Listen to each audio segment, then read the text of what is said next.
Welcome to today's lesson on describing sets.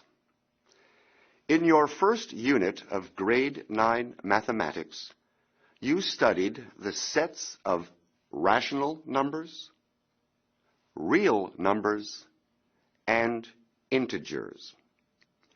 Today, we begin a new unit in which we will learn more about these sets. We will learn different ways to describe sets, and we will learn some operations that can be performed on them. In today's lesson, we will focus on defining and describing sets and their elements. Are you ready, students? Let us begin. A set is any well-defined collection of objects. Well-defined means that it must be easy to determine whether or not an object is a member or element of a set. For instance, the collection of all the funny students in your classroom cannot be a well-defined set, because we may not all agree on who is funny and who is not. On the other hand, a collection of all the students 13 years of age and older is a well-defined set. The individual objects in a set are called elements or members of the set. The notation of sets is very important. Generally, we use capital letters to name sets and small letters to represent elements. This symbol stands for the phrase, is an element of. We would say X is an element of A, or X belongs to the set of A. Since the phrase the set of occurs so often, we use these braces or curly brackets. Thus, the phrase the set of all composite numbers less than 10 is written like this, which is the set with elements 4, 6, 8, 9. Now let us learn 3 different ways to describe a set. The first method is the verbal method. We can define a set in words, such as the set of non-negative integers, or the set of prime factors of 72. The second method is the listing method. We can describe a set by listing its elements. Let us try a few examples together. A simple set might have elements of X, 5 and 9. First, we will name the set A, and then we will describe the set by using braces. Another set might have elements of natural numbers that are less than 12. Again, we name the set B, and we list the elements of the set. 1, 2, 3, and so on, up to 11. Instead of writing all of the numbers, we can use 3 dots, called an ellipsis. An ellipsis shows that the elements of the set continue in the same manner. An ellipsis is also useful to indicate that there is no beginning or ending element. For instance, the set of whole numbers is shown like this. The ellipsis tells us that the list goes on infinitely. Students, I would like you to try these methods on your own. I will give you 2 sets. Describe the first set using the verbal method, and describe the second set using the listing method. Students, let's get ready. Begin.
Fine.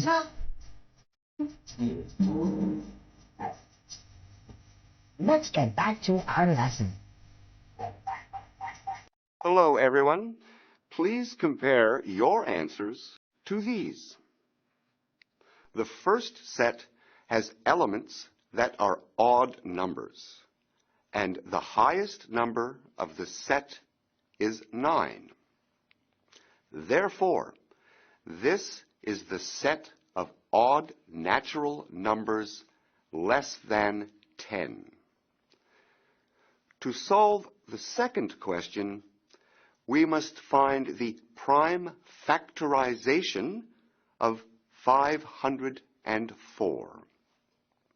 That is the product of 2 to the power of 3, 3 squared, and 7.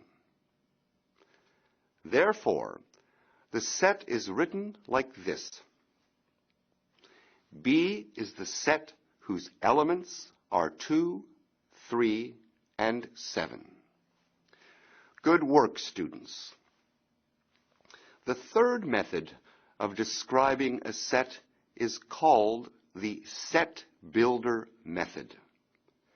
We use the set builder method when there is more than one way of describing a set. For example, in this set A, we can say that x is greater than 2, but less than 10. X also belongs to the set of natural numbers. Using the set builder method, we write this as the set of all elements x, such that x is a natural number between 2 and 10.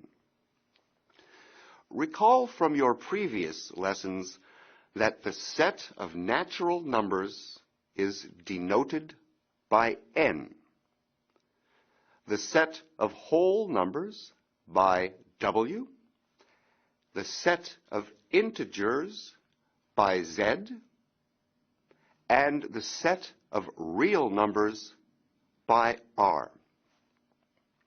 Students, please express each of the following sets using the set builder method. Students, let's get ready. Begin.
Time's up.